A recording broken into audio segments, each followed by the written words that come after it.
What about the profession of teaching? How's that changing?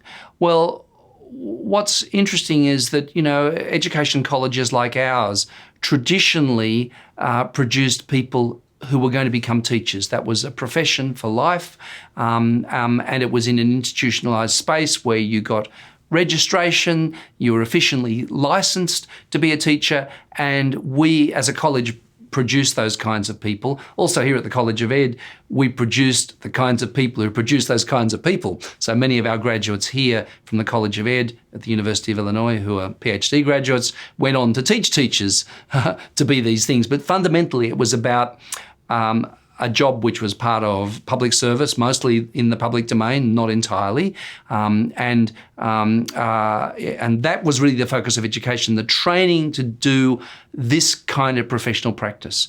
In fact, what's happening now in terms of the professional destination of people who do education, the notion of learning is intrinsic to many, many spaces. So amongst my students now, I have people who are instructional software designers, people who work in museums, people who are game producers, because games, in fact, are learning environments where you become good at the game and better at the game because there's something pedagogical going on in the game. You're being taught the game as you learn it.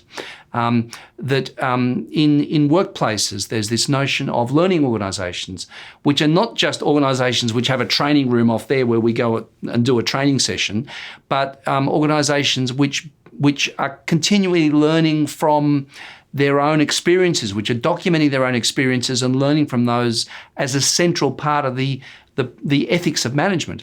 So this business of learning, the profession of learning, is now much broader than what it used to be.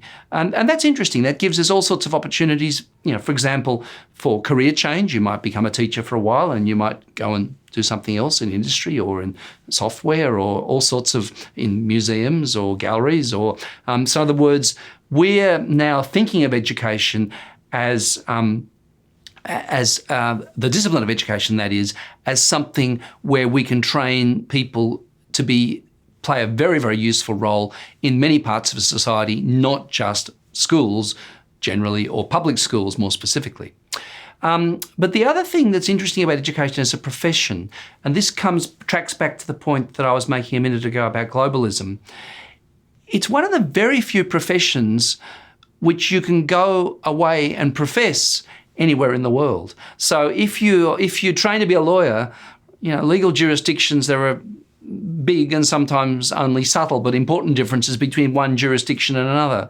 So it's hard to go and be a lawyer in another country, but it's easy to be a teacher in another country. So what we find increasingly is this is a mobile profession. It's one where, you can say, well, I'll go and teach English in Korea for a while, or I'll go to a particular country in South America and brush up on my Spanish and teach while I'm doing it. So in other words, there's it's an unusually mobile profession as well. So these are a couple of new flexibilities which are coming into the profession around the kinds of jobs that you might end up doing with an education qualification, but also the locations of those jobs. That's something where it's an unusually mobile profession, and that's something that we should value.